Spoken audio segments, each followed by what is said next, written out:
Today we will learn about the term that is graph. As well as we have to learn about the types of graph or different types of graph like the distance time graph as well as displacement time graph, acceleration time graph, etc. So students, let's start with the term graph. What is a graph? तो graph is a symbolic representation of a data. कि हमने जो कुछ भी data collect किया है ना, चाहे वो किसी सब्जेक्ट पे हो, चाहे वो किसी टर्म पे हो, आइदर ये पॉपुलेशन हो, है ना, पर ईयर वाइज अगर हम देखें तो मैथमेटिक्स में हम लोग ऑलरेडी नंबर ऑफ ग्राफ्स जो हैं उसे रीड किए हैं। वहाँ हम लोग क्या करते हैं, तो ये एक तरह का आप समझें कि ग्राफ क्या होता है कि सिंबॉलिक रिप्रेजेंटेशन होता है। क्या होता है? सिंबॉलिक रिप्रेजेंटेशन होता है। किसके बारे में?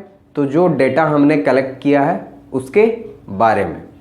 ठीक है, इसमें हम लोगों ने मैथमेटिकली इसको बहुत तरह से, है ना, कभी स्ट्रेट लाइन के थ्रू, किसी लाइन के थ्रू जो है हम लोग किसी ग्राफ वगैरह को या किसी डाटा को क्या करते हैं, रिप्रेजेंट करते हैं। ठीक है, इसके अलावा भी जो है कि अगर हम लोग प्रोडक्शन वगैरह को शो करना है तो ग्राफ भी बहुत तरह के होते हैं, है ना। हमने पढ़ा, आपको लीनियर ग्राफ पढ़ा, कर्वलीनियर ग्राफ पढ़ा, है ना। इसके अलावा जो है आपको हिस्टोग्राम, बार ग्राफ, पिक्चोरिकल ग्राफ जो है वो है। इसके अलावा जो है हमको पाई चार्ट वगैरह, तो ये सारे के सारे जो हैं वो टाइप ऑफ ग्राफ ही हैं, लेकिन ये क्या है, एक तरह के सिंबॉलिक रिप्रेजेंटेशन है जिसको हम देखकर समझकर बहुत हद तक उस चीज़ के बारे में क्या करते हैं, जानकारियाँ जो है वो ऑब्टेन कर लेते हैं। और अगर हमें ग्राफ रीड करना आता है तो निश्चित है कि हम सिर्फ ग्राफ देख करके ही क्या करते हैं कि बहुत तरह की चीज़ों के बारे में एनालिसिस कर सकते हैं। ठीक है, तो student, graph is a symbolical representation of A given data. ठीक है, कि किसी भी डेटा का जो है वो सिंबॉलिक रिप्रेजेंटेशन जो होता है वही क्या कहलाता है, ग्राफ। ठीक है, अब आइए कि इस ग्राफ में हमारे पास होते क्या क्या है। तो कोऑर्डिनेट में अगर हम लोगों ने पढ़ा तो हम लोगों के पास दो तरह के एक्सिस होते थे। एक जो होता था वो हॉरिजॉन्टल होता था और एक जो होता है वो हमारा क्या होता है, वर्टिकल होता है। तो हॉरिजॉन्टल को हम कहते हैं एक्स एक्सिस, है ना, और वर्टिकल को क्या कहते हैं, वाई एक्सिस। ठीक, और यही जो है ये कार्टेशियन प्लेन को क्या करता है, बताता है। इस कार्टेशियन प्लेन में ही हम लोग देखते हैं कि एक एक्स एक्सिस है हमारा और दूसरा क्या है, वाई एक्सिस। इसी में हम लोग देखते हैं कि राइट साइड एक्स है और लेफ्ट साइड क्या है, एक्स डैश है। क्यों भाई? क्योंकि एक्स को हम पॉजिटिव इंटीजर्स के साथ डिनोट करते हैं, एक्स डैश को जो है वो नेगेटिव इंटीजर के साथ। सिमिलरली अगर हम देखें तो वाई को क्या करते हैं कि अगर ये अपवर्ड है तो ये पॉजिटिव है और जो डाउनवर्ड होता है वो क्या होता है, नेगेटिव होता है। ठीक है, यानी आपको राइट साइड पॉजिटिव वैल्यू लेना है, लेफ्ट साइड क्या लेना है, नेगेटिव लेना है। यहाँ जो है आपको जहाँ ये इंटरसेक्ट करता है इसे हम क्या कहते हैं, ऑरिजिन कहते हैं। क्या कहते हैं, ऑरिजिन कहते हैं। या एक तरह से आप समझिए कि ये हमारा रेफरेंस होता है। इसी के रिस्पेक्ट में हम किसी को जो है वो कंपेयर करेंगे, है ना, कि यहाँ से वो कितना डिस्टेंस पे है अलॉन्ग द एक्स एक्सिस या वाई एक्सिस। ठीक है, तो ये कार्टेशियन प्लेन वगैरह में हम लोगों ने बहुत तरह के पॉइंट को जो है वो डिनोट किया है, जाना है। साथ ही साथ लाइन को भी जो है हम लोग इस पर जो है वो डिनोट करना जानते हैं। लीनियर इक्वेशन, किसी लीनियर इक्वेशन को, तो वो एक स्ट्रेट लाइन के थ्रू ही क्या होता है, डिनोट होता है। समझे? तो अगर हम लोग ये सब चीज़ें जानते हैं तो हम लोगों को ग्राफ समझने में बहुत ही आसान होगा। अब इस ग्राफ में हमें इतने की तो ज़रूरत फ़िलहाल नहीं है, लेकिन इन सभी चीज़ों को जानना हमारे लिए ज़रूरी होगा। जनरली हम लोग जो भी ग्राफ देखते हैं वो सिर्फ एक्स एक्सिस और वाई एक्सिस पे ही। ठीक है, तो हमारे पास जो एक वाई एक्सिस है और दूसरा क्या है, एक्स एक्सिस है। ठीक है, यहाँ हमारा क्या हो गया, ऑरिजिन हो गया। क्लियर? अब गौर करें, तो हम कभी दो क्वांटिटी को लेते हैं तो उनमें से एक को जो है हमें एक्स एक्सिस पे डिनोट करना होता है और क्या होता है, दूसरे को जो है वो वाई एक्सिस पे डिनोट करना। अब इन केसेस में जो है कि हम किसे एक्स एक्सिस पे डिनोट करेंगे और किसे वाई एक्सिस पे डिनोट करेंगे। तो ऐसे क्वांटिटी जो फंडामेंटल हैं, यानी कि वो इंडिपेंडेंट हमारे जो हैं वो इंडिपेंडेंट क्वांटिटी हैं, खासकर जो हमने पहले 7 जो पढ़े थे वो, अगर दोनों के दोनों क्वांटिटी अगर फंडामेंटल ही है तो ऐसे केस में किसे हम प्रीफर करेंगे, एक्स एक्सिस या किसे हम वाई एक्सिस देंगे। तो आप हमेशा याद रखेंगे कि जनरली हम जितने भी ग्राफ पढ़ रहे हैं उसमें हमारा डिस्टेंस टाइम है, डिस्प्लेसमेंट टाइम है, या वेलोसिटी टाइम ग्राफ है, या एक्सेलरेशन टाइम ग्राफ है। तो यहाँ सारे का कंपेरिजन किसके रिस्पेक्ट में हो रहा है? तो with the respect of T, with the respect of T, T for time. Okay, time is a fundamental quantity, है ना। तो फंडामेंटल क्वांटिटी में भी टाइम को सबसे पहले हम प्रेफर करेंगे एक्स एक्सिस। अगर इस तरह के ग्राफ है तो इसमें तो हम कंफर्म है कि टाइम को कहाँ रखना है, हमें एक्स एक्सिस पे रखना है, और बाकी के अदर जो भी क्वांटिटी हैं उसको हमको कहाँ रखना होता है, वाई एक्सिस पे। क्लियर? तो अब हम लोग जानना चाहेंगे कि अगर हम पहला ग्राफ जो हमारा हुआ जैसे डिस्टेंस टाइम ग्राफ है, तो डिस्टेंस को हमें कहाँ रखना है? तो डिस्टेंस जो है generally denoted by S and it is the SI unit of the distance is metre. Okay, now the time is denoted by T and it's SI unit is second. ठीक है, तो अब हम इसमें डिफरेंट टाइप्स ऑफ क्या करते हैं कि डेटा को जो है वो कलेक्ट करते हैं, और उसके थ्रू जो है हम जानने की कोशिश करेंगे कि यहाँ जो है वो ग्राफ किस तरह के होंगे, किस सिचुएशन में क्या होगा। तो सपोज करो कि अगर कोई बॉडी रेस्ट में है, सपोज कि एक केस हमारा बनता है कि वो रेस्ट में है, रेस्ट में है इट मीन्स उसका जो ओरिजिन है वो क्या हुआ, 0 है ना। यानी कि टाइम इंटरवल हम अगर कंटिन्यूसली यहाँ बढ़ाते भी जा रहे हैं तो इस बॉडी में जो है किसी भी तरह का मूवमेंट नहीं है, यानी वो अलोंग द एक्स एक्सिस ही उसका क्या होगा, हमारा ग्राफ बनेगा। लेकिन सपोज करो कि यहाँ जो है कि बॉडी ने कुछ समय के लिए 40 सेकेंड यानी कि 2 सेकेंड 1 सेकेंड शुरुआत में जो है उसने रेस्ट से क्या किया, यानी कि 0 से शुरू किया, और उसके बाद डिस्टेंस टाइम में कि यहाँ जो है मान लीजिए ये 5 मीटर है, ये 10 मीटर है, ये आपको जो है वो 15 मीटर है। ठीक, यहाँ हम टाइम इंटरवल ले लेते हैं 5 सेकेंड, 10 सेकेंड, 15 सेकेंड, है ना, 20 सेकेंड। इस तरह से हम अपना एक डाटा कलेक्ट कर रहे हैं। और इस केस में कि हमने देखा कि फर्स्ट 0 पे ही वो कहाँ था, 5 कहाँ था वो, जब हमने स्टार्ट किया तो हमने देखा कि वो रेफरेंस पॉइंट के रिस्पेक्ट में कहाँ था, तो वो था 5 मीटर पे।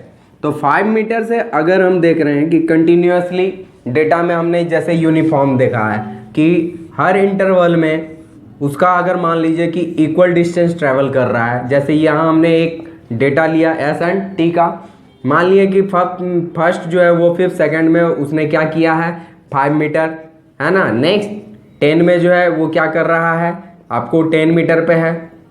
इसके बाद अगर हम देखते हैं कि 15 में जो है वो 15 पे है। ठीक है, तो यहाँ अगर हम गौर करें कि इसने स्टार्टिंग कहाँ से किया, 5 से किया है, 5 पे कहाँ था, ये पोजीशन इसका है। ठीक है, ये स्टार्टिंग हमारा 0 से नहीं है, स्टार्टिंग हमारा कहाँ से, 0 से नहीं है। नेक्स्ट जो हम देख रहे हैं कि 10 सेकेंड में तो ये इसका पोजीशन हो जा रहा है यहाँ पे, 15 सेकेंड में इसका पोजीशन कहाँ हो जा रहा है, यहाँ पे। अगर हम इन तीनों लाइन को क्या करें, ज्वाइन करें, तो एक स्ट्रेट लाइन ऑब्टेन हो रहा है जो कि मूव कर रहा है अपवर्ड डायरेक्शन में। किधर की ओर मूव कर रहा है, अपवर्ड डायरेक्शन में।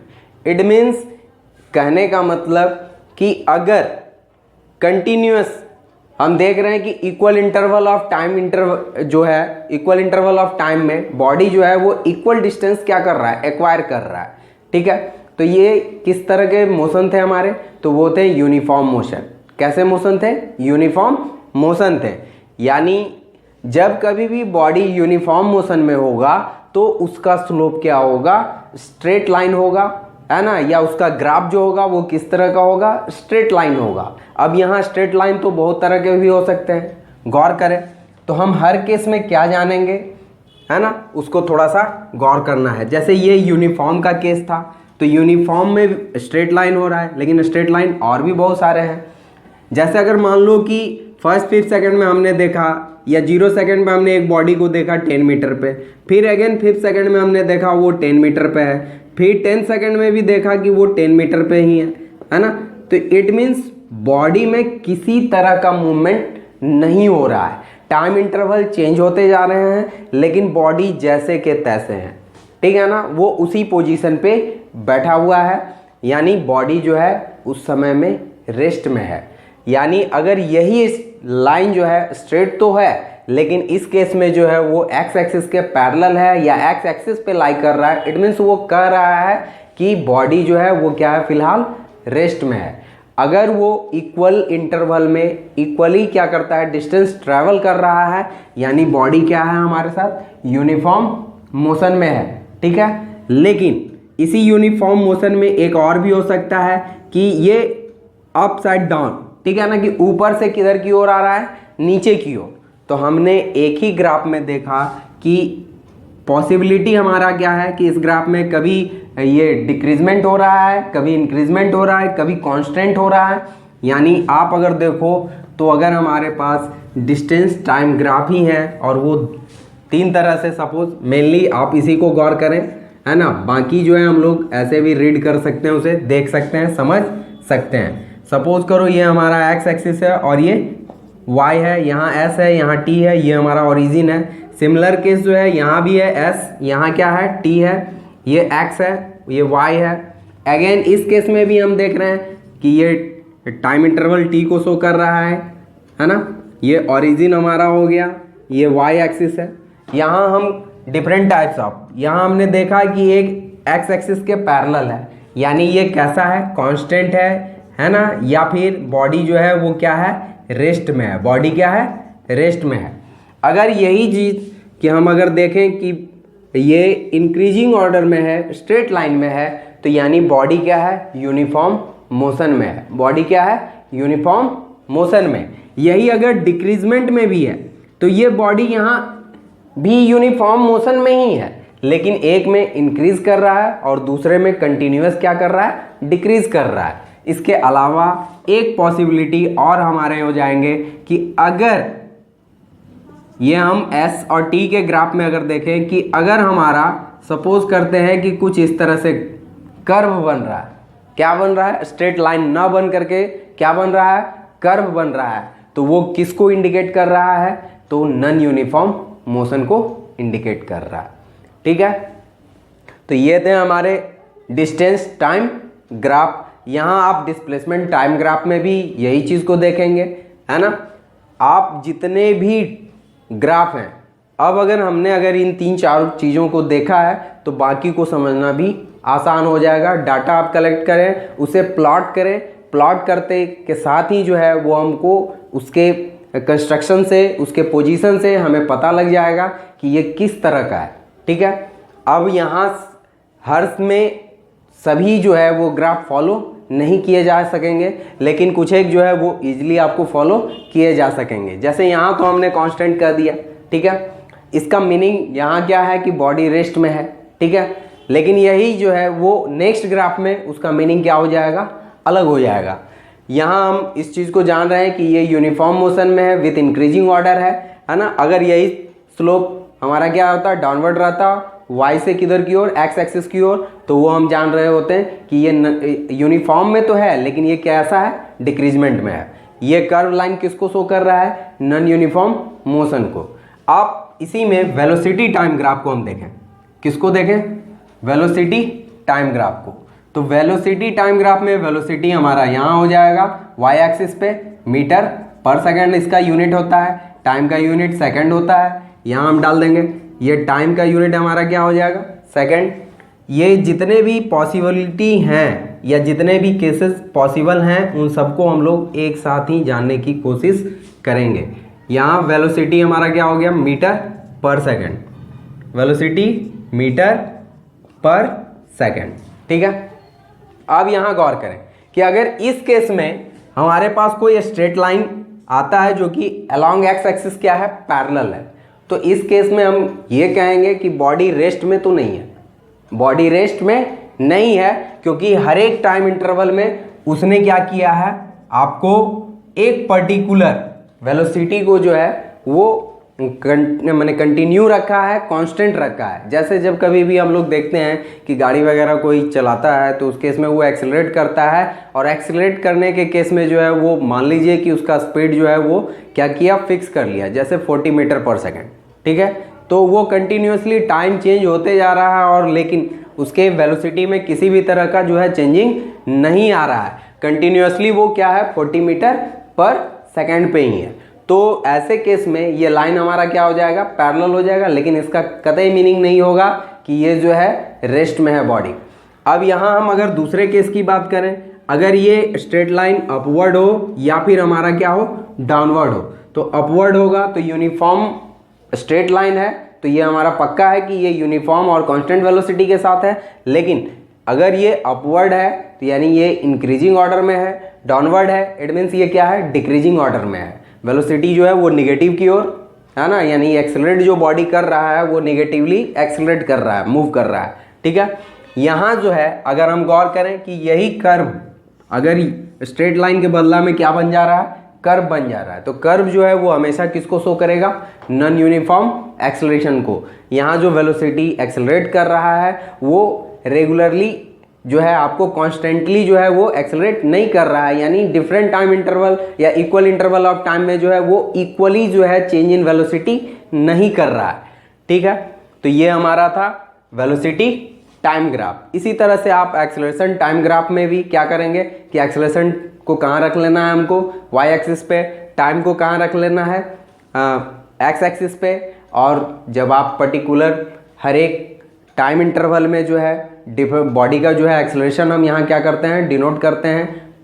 एक चीज़ ख्याल रखेंगे कि आप जिस क्वांटिटी को जहाँ रख रहे हैं, खासकर टाइम तो हमारा फिक्स हो गया कि ये अलॉन्ग एक्स एक्सिस होगा, यहाँ सेकंड है, हमने अगर यहाँ डिस्टेंस रखा तो उसका ऐसा यूनिट हमने शो किया, स्केल लिया, मीटर है ना, वेलोसिटी है तो उसका ऐसा यूनिट मीटर पर सेकंड है, एक्सेलरेशन लेते हैं तो मीटर पर सेकंड स्क्वायर हो जाएगा। लेकिन सारे ग्राफ में जो कॉमन थिंग्स होते हैं कि क्या है, इसको कैसे हम रीड करें, कैसे समझें, तो बहुत ही आसान सा तरीका है, और ग्राफ के स्ट्रक्चर को देख करके हम समझ सकते हैं कि बॉडी किस तरह से मूव कर रहा है, ठीक है। तो ये हमारा था डिफरेंट टाइप्स ऑफ ग्राफ, खासकर हम लोगों को जानना था distance time graph, velocity time graph, और क्या जानना था, एक्सेलरेशन टाइम ग्राफ। तो स्टूडेंट आज के लिए इतना ही। जय हिंद, जय भारत।